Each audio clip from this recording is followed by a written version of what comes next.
Lesson 4, sorting materials into group. First जो lesson है में आपका सॉर्टिंग का मतलब होता है ग्रुप करना, उनको अलग अलग करना मटेरियल्स को किसके अंदर, ग्रुप के अंदर। मतलब ग्रुप किसके आधार पे, आप क्या चॉइस करते हैं उसके आधार पे आप कौन सा भी प्रॉपर्टी ले सकते हैं, उसकी उस प्रॉपर्टीज के आधार पे मटेरियल्स को आप ग्रुप में डिवाइड कर सकते हैं, है ना। तो आपको कौन कौन सी प्रॉपर्टीज लेनी है, किस किस प्रॉपर्टीज के आधार पे आप मटेरियल्स को ग्रुप में डिवाइड कर सकते हैं, वो पूरा आप इस लेसन के अंदर पढ़ेंगे। तो समरी केवल इतनी सी है, मटेरियल्स क्या होते हैं, the substance which have mass and occupies volume that are called materials, है ना।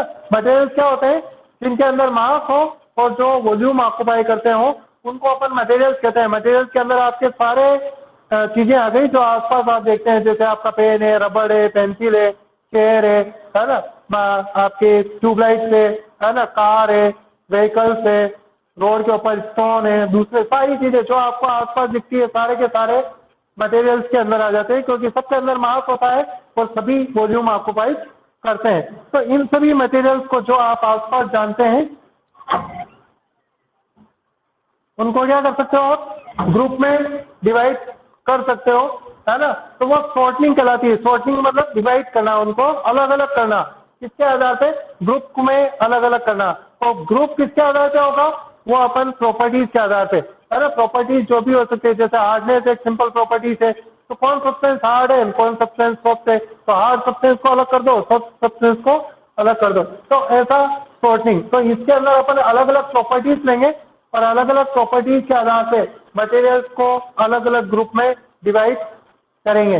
यही आपके पूरे लेसन की समरीज है ना। तो मटेरियल आपको समझ में आ गया, मटेरियल क्या होते हैं, जिसके अंदर मास होता है और जो वॉल्यूम ऑक्युपाइज करते हैं, मतलब सारे मटेरियल जो जितने भी वस्तुएं आप आसपास देखते हैं, सभी की सभी वस्तुएं मटेरियल्स के अंदर आती है, ठीक है। जो ऑब्जेक्ट आप आसपास देखते हैं वो बहुत सारे मटेरियल से बनते हैं। कुछ ऑब्जेक्ट जैसे चेयर, आप सिंपल एग्जांपल लेते हैं, तो चेयर किस किस से बन सकती है, प्लास्टिक से बन सकती है, आयरन लोहे से बन सकती है, एल्यूमिनियम से बन सकती है, वुड से बन सकती है ना। तो ये अलग अलग मटेरियल्स हैं जिनसे एक ऑब्जेक्ट ही बन सकता है। तो आपको अलग अलग मटेरियल्स और अलग अलग ऑब्जेक्ट लेना। जैसे आपकी फर्स्ट एक्टिविटी फर्स्ट है टेबल 4.1, वो ये आपको शो करती है कि एक सिंगल ऑब्जेक्ट जो होता है, first single object can be made of many things। इसका मतलब यह है कि एक अकेला सब्सटेंस कोई सा भी आप ले ले, जैसे पेन ले ले, मार्कर है या पेन ले लिया आपने। अब पेन किन किन सब्सटेंस से बन सकता है, वो अलग अलग हो सकता है। पेन आपका मेटल से भी बन सकता है, तो पेन आपका प्लास्टिक से भी बन सकता है ना। तो थिंग्स जिनसे वो बना होता है ऑब्जेक्ट, वो अलग अलग हो सकता है। ऑब्जेक्ट केवल एक हो और जिन जिन चीजों से वो बन सकता है वो बहुत सारी चीजें हो सकती है। और इसके लिए आपकी टेबल दे रखी है किताब में। कौन सी टेबल दे रखी है, टेबल 4.1, जिसमें आपका एक तरफ ऑब्जेक्ट है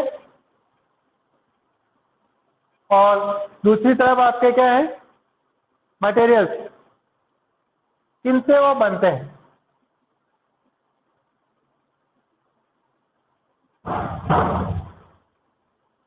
वो ऑब्जेक्ट किन मटेरियल से बनता है। जैसे एग्जांपल आपका दे रखा है, फर्स्ट प्लेट, थाली, आपको बता रखे हैं किन किन से बना होता है। ये स्टील से बन सकती है, ग्लास से बन सकती है और प्लास्टिक से बन सकती है। तो प्लेट किससे बन सकती है, स्टील से बन सकती है, ठीक है, ग्लास से बन सकती है और प्लास्टिक से बन सकती है। इसके अलावा प्लेट जो होती है वो पेपर से भी बन सकती है। तो अलग ऑब्जेक्ट एक है, सिंगल ऑब्जेक्ट है। प्लेट बन किससे सकता है, स्टील से बन सकता है, ग्लास से बन सकती है, प्लास्टिक से बन सकती है और पेपर से भी बन सकती है, ठीक है। सेकंड जैसे पेन है, तो पेन आपका किस किस से बन सकता है, प्लास्टिक से बन सकता है और मेटल से भी बन सकता है। मेटल कोई सा भी हो, आयरन हो, एल्यूमिनियम हो, गोल्ड हो, कुछ भी हो। तो पेन अलग अलग मटेरियल से बन सकता है। तो ये मटेरियल ऐसे हो सकता है। इसके अलावा आप बहुत सारी चीज़ें और भी सोच सकते हैं, जैसे आप केवल चेयर ले लें तो ये टेबल आपको फिल करनी है। चेयर किस किस से बन सकती है? वुड से बन सकती है, प्लास्टिक से बन सकती है, ठीक है। इसके अलावा मेटल जो होती है उससे बन सकती है, ग्लास से बन सकती है। तो अलग अलग मटेरियल्स हैं जिनसे चेयर को आप बना सकते हैं, है ना। इसके अलावा डोर जो होते हैं घर के, वो डोर किस किस से बन सकते हैं? वो डोर भी बहुत सारी चीज़ों से बन सकते हैं। वो डोर आप प्लास्टिक से बना सकते हैं, है ना, वुड के बना सकते हैं, मेटल के बना सकते हैं।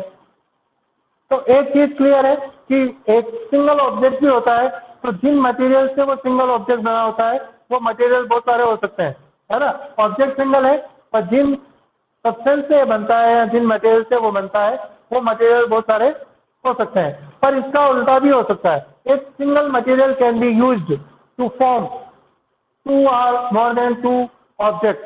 तो एक सिंगल मटेरियल जो अगर आप लेते हैं वो भी बहुत सारे यूज करने में काम आ सकता है। तो सेकंड चीज है, a single material can be use to make many object. इसी का उल्टा, मटेरियल आप एक ले लें, आप कौन कौन से ऑब्जेक्ट आप बना सकते हैं? वो भी बहुत सारे हो सकते हैं। ऑब्जेक्ट अगर एक है तो मटेरियल बहुत सारे हैं, तो ऐसा उल्टा भी हो सकता है जो आपकी टेबल बुक में दे रखी है, टेबल 4.2, है ना। यहाँ पे एक तरफ मटेरियल दे रखा है और दूसरी तरफ ऑब्जेक्ट दे रखे हैं। तो मटेरियल और object that can be made.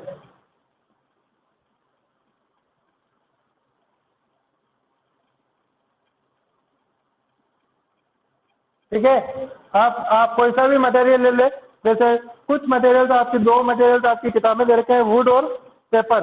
Would, would say एक सिंगल मटेरियल है। क्या क्या चीज बनाई जा सकती है? जैसे चेयर बनाया जा सकता है ना, आपके डोर बना सकते हैं, फर्नीचर बना सकते हैं,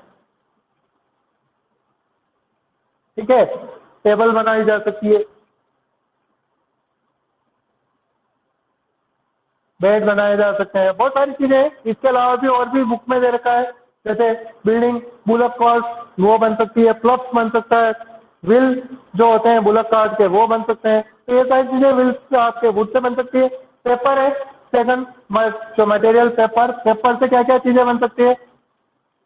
आपकी बुक है, नोटबुक है ना, पेपर। और टॉयज भी बनते हैं पेपर से, है ना, न्यूज़पेपर है, कैलेंडर है ना, टॉयज बनते हैं इससे। न्यूज़पेपर इसी का होता है, कैलेंडर भी इसी का होता है। इसके अलावा भी आप बहुत सारी चीज़ें ले सकते हैं जो इसकी उल्टी है। जैसे आप सिंपल चीज़ लें, प्लास्टिक। तो प्लास्टिक है, तो प्लास्टिक के कौन कौन सी चीज़ें बन सकती है?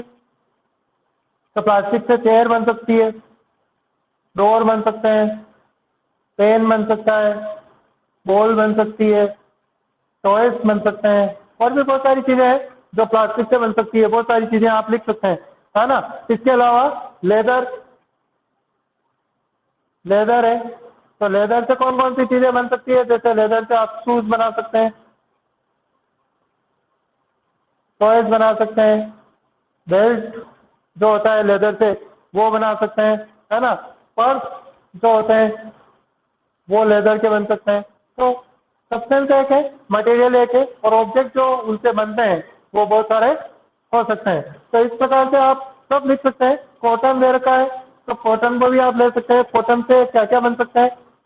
कॉटन से आपके क्लॉथ जितने भी हो सकते हैं वो बन सकते हैं। पिलोस, बेड जो हो सकते हैं वो बन सकते हैं, गद्दे, तकिए और वो बन सकते हैं। तो ये सारी चीज़ें हैं। तो दोनों टेबल आपको उल्टी बताती है कि एक सिंगल ऑब्जेक्ट है वो बहुत सारे मटेरियल से बनता है, और एक single material can also be use to form two or more then to object. दोनों सही है ना। तो इस प्रकार से अपन ये देखते हैं कि आप ये डिसाइड किस प्रकार से करेंगे अब कि कौन सी चीज़ें आपको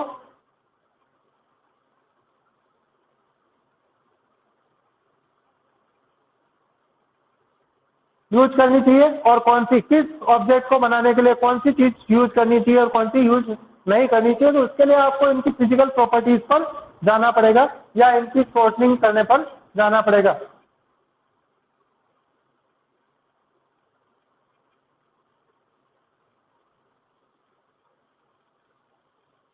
प्रॉपर्टीज क्या होती है मटेरियल की? मटेरियल की प्रॉपर्टीज फिजिकल प्रॉपर्टीज, जैसे उनका शेप किस प्रकार की है, उनका स्टेट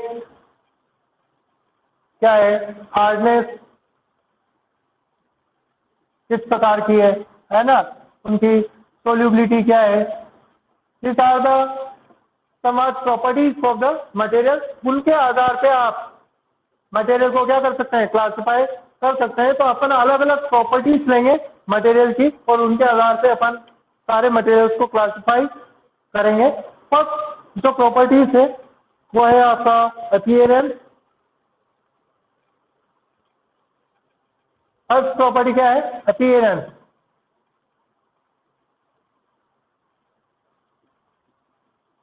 अपीयरेंस का मतलब होता है दिखना, कैसे दिखता है।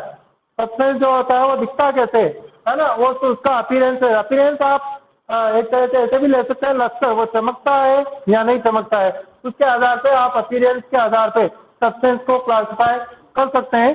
किन दो कैटेगरीज में अपन इसको क्लासिफाई कर सकते हैं? यहाँ पे आप दो कैटेगरीज में क्लासिफाई कर सकते हैं अपीयरेंस के आधार पे। सब्सटेंस इज शाइनिंग और नॉट। तो इनके आधार पे अगर आप क्लासिफाई करने जाएंगे तो पहला सब्सटेंस होगा लस्ट्रस एंड सेकंड होगा नॉन लस्ट्रस। लस्ट्रस का मतलब होता है कि वो शाइनिंग करता है या नहीं करता है। तो ये तो करता है शाइनिंग एंड नॉट शाइनिंग, ये शाइन नहीं करता है। ठीक है, तो कुछ सब्सटेंस ऐसे होते हैं अपीयरेंस के आधार पर अगर आप उनको देखेंगे तो वो सब्सटेंस शाइन करते हैं, चमकते हैं, और कुछ सब्सटेंस ऐसे होते हैं जो बिल्कुल चमकते नहीं है। उनको जो सब्सटेंस चमकते हैं उनको अपन लस्ट्रस सब्सटेंस या मटेरियल कहते हैं, और जो सब्सटेंस नहीं चमकते हैं उनको नॉन लस्ट्रस मटेरियल कहते हैं। ये एग्जाम्पल्स भी आपको आने चाहिए। लस्ट्रस के अंदर कौन कौन से एग्जाम्पल है जो आपको पता होने चाहिए, जो क्या करते हैं, शाइन करते हैं। तो उसके अंदर है आपका मेटल है, ग्लास है। कौन कौन से सब्सटेंस शाइन करते हैं? मेटल करते हैं, ग्लास जो होता है वो शाइन करता है। इसके अंदर अगर आप ले लेंगे तो क्या करता है, जैसे रबर है, रबर शाइन नहीं करता है। स्टोन शाइन नहीं करता है ना। स्टील जो होता है, स्टेनलेस स्टील के बर्तन जो होते हैं वो शाइन करते हैं, है ना। तो ये रबर है, स्टोन है, इसके अलावा चौक है, ये सब्सटेंस शाइन नहीं करते हैं, बिल्कुल नहीं करते हैं, है ना। तो मेटल्स के ऊपर अगर लाइट रेज गिरती है तो वो रिफ्लेक्ट हो जाती है, उसी प्रकार से ग्लास से भी रिफ्लेक्ट हो जाती है और स्टील से भी रिफ्लेक्ट हो जाती है, और इसीलिए ये सब्सटेंस सभी लस्ट्रस होते हैं और लाइट में चमकते हैं। ये सब्सटेंस किसी भी लाइट रेज को रिफ्लेक्ट नहीं करते हैं और इसीलिए ये लस्ट्रस नहीं है और लाइट के अंदर बिल्कुल चमक प्रदर्शित नहीं करते हैं। जैसे रबर है, स्टोन है, चौक है, कहीं पे भी आपको चमकता हुआ प्रतीत नहीं होगा या चमकता नहीं है। अब अपन ने देखा होगा बहुत सारे मेटल्स जो होते हैं वो अपन को डल दिखते हैं, लस्ट्रस नहीं दिखते हैं, शाइन नहीं करते हैं। तो उसका रीजन ये है कि मेटल्स अगर खुले इन्वायरमेंट में पड़े रहेंगे तो वो ऑक्सीजन से क्रिया कर लेते हैं या दूसरे सब्सटेंस से क्रिया कर कुछ दूसरे सब्सटेंस बना लेते हैं, जिसका एक शीट या कवरिंग मेटल्स के ऊपर बन जाती है और इसीलिए उनकी शाइनिंग दब जाती है। तो अपन मेटल्स को जितना भी फ्रेश, अगर कोई कट मेटल है, ये मेटल की कोई वस्तु है और अगर आप इसको फ्रेशली कट करते हैं तो वो सरफेस सदैव शाइनिंग करेगी, है ना। पर बाकी का अगर आपने इन्वायरमेंट में उस मेटल को रख दिया तो वो हो सकता है शाइनिंग शो नहीं करे, क्योंकि उसका रीजन ये है कि मेटल तो शाइनिंग शो करता है पर मेटल जो इन्वायरमेंट में चीजें हैं उनसे रिएक्ट कर जाता है और उसकी वजह से कुछ दूसरे सब्सटेंस बन जाते हैं, वो शाइन नहीं करते हैं। तो मेटल अगर आप इन्वायरमेंट में रखते हैं तो वो डलनेस शो कर सकता है। सेकंड प्रॉपर्टी जो है वो है आपकी हार्डनेस। हार्डनेस के आधार पर भी आप सब्सटेंस को डिवाइड कर सकते हैं। तो सेकंड प्रॉपर्टी क्या है आपकी? हार्डनेस। हार्डनेस के आधार से आप सब्सटेंस को दो भागों में डिवाइड करते हैं, सॉफ्ट एंड हार्ड। तो हार्डनेस के आधार पे अपन सब्सटेंस को कहाँ डिवाइड करते हैं? या तो सब्सटेंस सॉफ्ट हो सकते हैं या सब्सटेंस हार्ड हो सकते हैं।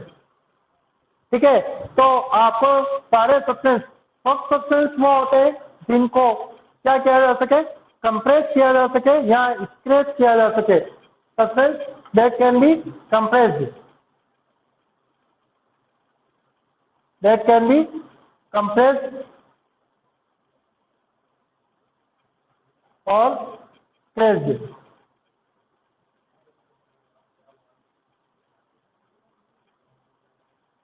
easily are called soft substance, and the hard substance क्या होता है? That can not be compressed. इनको आप कंप्रेस नहीं कर पाएंगे। कंप्रेस का मतलब होता है जैसे मार्कर है, इस मार्कर को अगर मैं दबाना चाहूँ तो ये कंप्रेस नहीं होगा। तो नहीं होगा क्योंकि ये हार्ड है। और इसकी जगह अगर मैं स्पंज लेता हूँ, ये स्पंज, और इसको अगर मैं इसको कंप्रेस करना चाहता हूँ तो इजी वे में कंप्रेस किया जा सकता है। क्यों किया जा सकता है? क्योंकि ये सॉफ्ट है ना। तो सॉफ्ट सब्सटेंस को आप कंप्रेस कर सकते हैं, पर जो हार्ड सब्सटेंस है उसको आप कंप्रेस नहीं कर सकते। मतलब वो दबेगा नहीं। दबाना मतलब हार्ड और सॉफ्ट केवल उसके आधार पे। या स्क्रेच, अगर आप इस पे स्क्रेच इजी वे में करना चाहते हैं तो नहीं हो सकता। तो हार्ड सब्सटेंस के ऊपर न तो अपन उनको कंप्रेस कर सकते हैं, न जनरली उनको स्क्रेच कर सकते हैं। स्क्रेच का मतलब होता है उनके ऊपर कोई निशान लगाना। और इसको अगर स्क्रेच करना हो तो बहुत इजी है। इसके ऊपर स्क्रेच करना कोई बहुत इजी है। इसको अगर आप थोड़ा सा पकड़ के खींचेंगे तो स्क्रेच हो सकता है। जैसे चौक है तो चौक कंप्रेस तो नहीं होगा पर स्क्रेच हो सकता है, तो वो इतना हार्ड नहीं है, वो सॉफ्ट में आ जाएगा, है ना। तो सॉफ्ट सब्सटेंस जो होते हैं तो जिसको कंप्रेस किया जा सकता है या स्क्रेच किया जा सकता है, और हार्ड सब्सटेंस वो होते हैं जिसको आप कंप्रेस या स्क्रेच इजी वे में नहीं कर पाते हैं, उनको हार्ड सब्सटेंस कहते हैं। तो सॉफ्ट सब्सटेंस के अंदर कौन कौन से एग्जाम्पल आएंगे? जैसे यहाँ पे आपकी कॉटन है,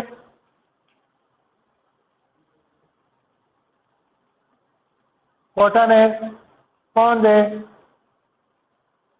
ना, ये आपके सॉफ्ट सब्सटेंस है। क्लॉथ है।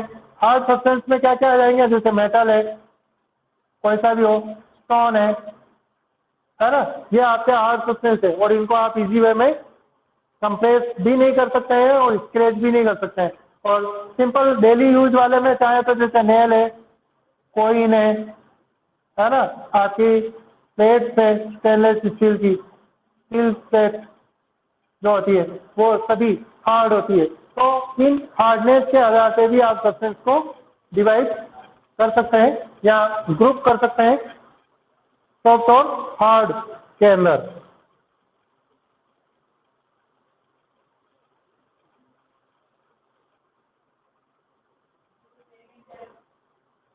हाँ, नेक्स्ट आपकी प्रॉपर्टी है सोल्यूबिलिटी। और सोल्यूबिलिटी के आधार पे भी आप सब्सटेंस को डिवाइड कर सकते हैं, और वो है दे आर सोल्यूबल और इनसोल्यूबल।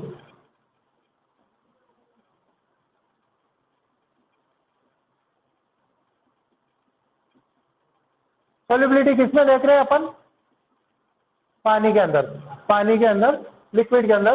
तो सोल्यूबल दो substance which can be dissolved in water, that are called soluble substance, and that substance which cannot be dissolved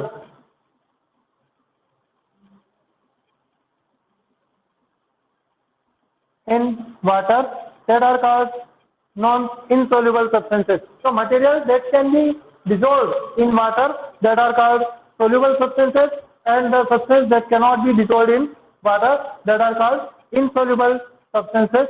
तो soluble insoluble दोनों, यहाँ पे कुछ सॉलिड है तो सॉलिड भी सोल्यूबल भी होते हैं और इनसोल्यूबल भी होते हैं, है ना। तो फर्स्ट अपन ले लेते हैं केवल सॉलिड को।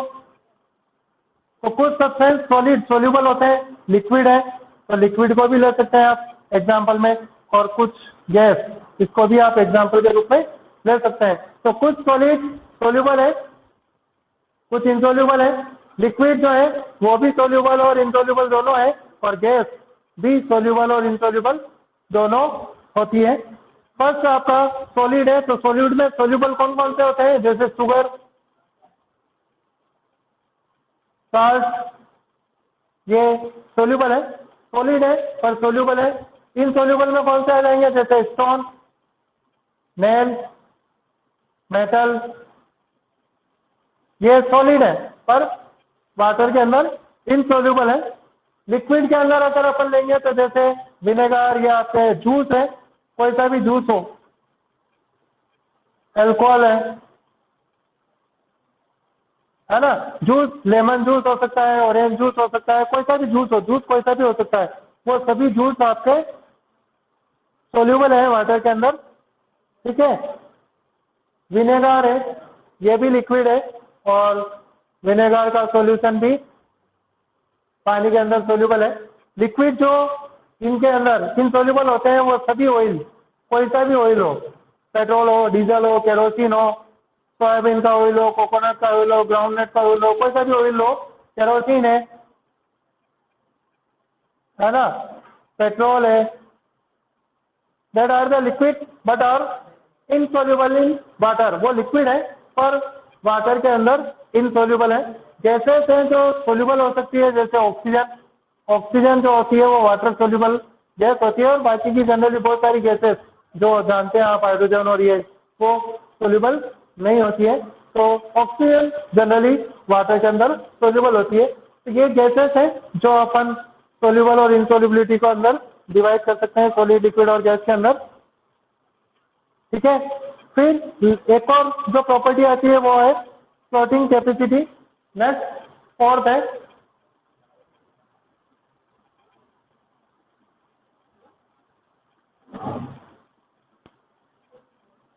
फ्लोटिंग कैपेसिटी के आधार पे material can be divided into two category, either they float on water और sink in water.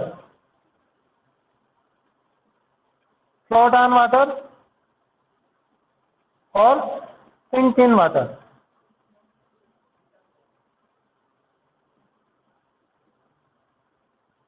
Floating capacity का मतलब क्या है कि वो वाटर के ऊपर फ्लोट करते हैं। फ्लोट का मतलब होता है तैरना, वो वाटर के ऊपर तैरते हैं या वाटर के अंदर डूब जाते हैं। तो जो सब्सटेंस फ्लोट करते हैं उनको आप इस कैटेगरी में रखेंगे, और जो सब्सटेंस वाटर के अंदर सिंक कर जाएंगे, डूब जाएंगे, उनको आप उस कैटेगरी के अंदर रखेंगे। तो इनके एग्जाम्पल अपन ले सकते हैं, कौन कौन से होते हैं, जैसे ड्राई लीव्स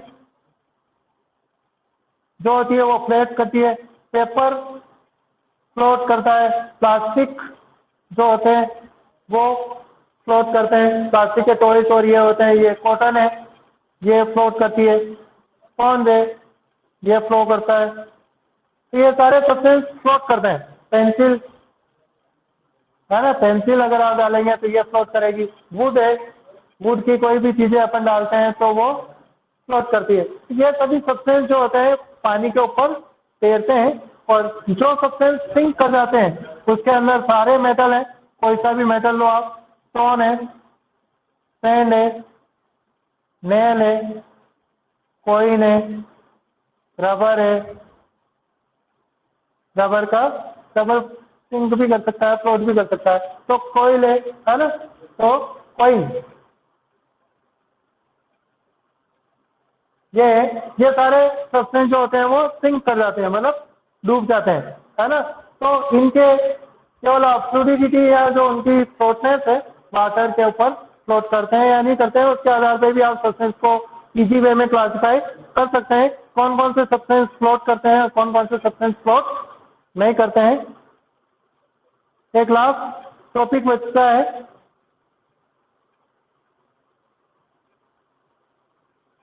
हाँ, ट्रांसपेरेंसी के आधार पे द सब्सटेंस। ट्रांसपेरेंसी का मतलब होता है आर पार दिखना, किसी भी चीज के आर पार आप देख पाते हैं या नहीं देख पाते हैं। जैसे ब्लैक बोर्ड है, ब्लैक बोर्ड के पीछे मैं देख पाता हूँ या नहीं देख पाता हूँ, ये प्रॉपर्टी ट्रांसपेरेंसी के अंदर आएगी। तो ट्रांसपेरेंसी के आधार पे आप सब्सटेंस को तीन कैटेगरी में डिवाइड कर सकते हैं, है ना, transparent, translucent and OPEC.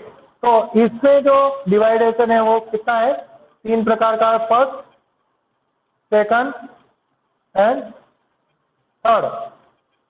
First जो मटेरियल होते हैं वो होते हैं ट्रांसपेरेंट,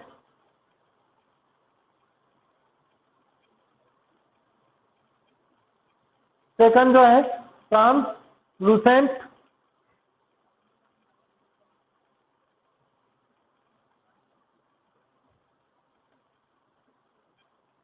और थर्ड जो है वो है OPEC.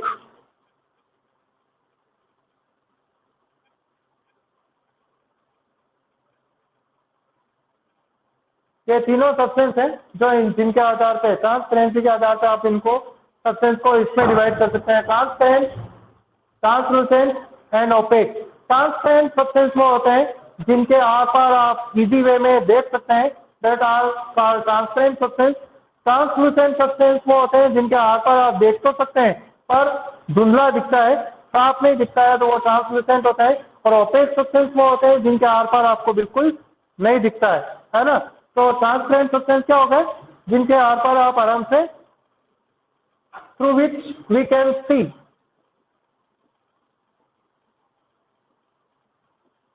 through which we can see clearly, है ना। तो उन सब्सटेंस को ट्रांसपेरेंट कहते हैं। और जिन सब्सटेंस के आर पार आप देख तो सकते हैं और कैसे देख सकते हैं, नॉट क्लियर, है ना, through which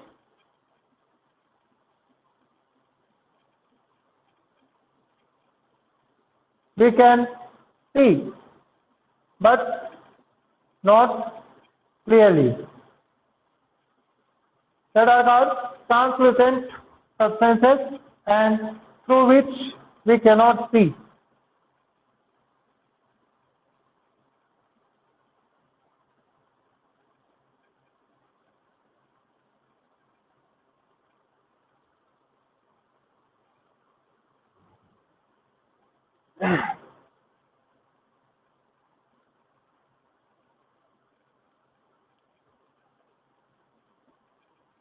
Through which we can see clearly, जिसके आर पार आप देख सकते हैं और क्लियर रूप में देख सकते हैं, वो सभी सब्सटेंस ट्रांसपेरेंट है। जिनके आर पार आपको दिखता तो है पर धुंधला दिखता है, उनको अपन ट्रांसलूसेंट सब्सटेंस कहते हैं। और जिनके आर पार आप बिल्कुल नहीं देख पाते हैं, उनको ओपेक सब्सटेंस कहते हैं। इनके एग्जाम्पल भी आपको सबके याद होने चाहिए, है ना। ट्रांसपेरेंट सब्सटेंस कौन कौन से हो सकते हैं, जैसे ग्लास है, वाटर है, एयर है और कुछ प्लास्टिक है, जिनके आर पार आप देख सकते हैं क्लियरली, और वो सभी ट्रांसपेरेंट सब्सटेंस है। एयर भी ट्रांसपेरेंट है। ट्रांसलूसेंट सब्सटेंस वो होते हैं जिनके आर पार आप देख सकते हैं पर क्लियर नहीं, तो जैसे पेपर विथ ऑयली पैचेस, ऐसा पेपर जिसके ऊपर ऑयल लगा हुआ हो, उसके आर पार क्लाउड है, स्मोक है, धुआं होता है, उस धुएं के आर पार भी आपको दिखता तो है पर धुंधला धुंधला दिखता है। क्लाउड के आर पार भी आप देख सकते हैं पर आपको धुंधला दिखेगा। तो ये सभी ट्रांसलूसेंट सब्सटेंस है। और ओपेक सब्सटेंस में कौन कौन से आते हैं, जैसे आपका रबर है, स्टोन है, ठीक है, कॉइन, सिक्का है ना। ये सभी सब्सटेंस ओपेक के अंदर आएंगे और इन सब्सटेंस के आर पार आप बिल्कुल नहीं देख पाते हैं। तो ट्रांसपेरेंसी के आधार पर सब्सटेंस ट्रांसपेरेंट, ट्रांसलूसेंट और ओपेक तीनों प्रकार का हो सकता है। जिनके आर पार आप इजी वे में देख सकते हैं वो ट्रांसपेरेंट, जिनके आर पार आप नहीं देख सकते हैं, देख तो सकते हैं पर क्लियर नहीं देख सकते हैं, वो ट्रांसलूसेंट, और जिनके आर पार बिल्कुल नहीं देख सकते हैं वो है ओपेक सब्सटेंस। ये सभी क्लासिफिकेशन है।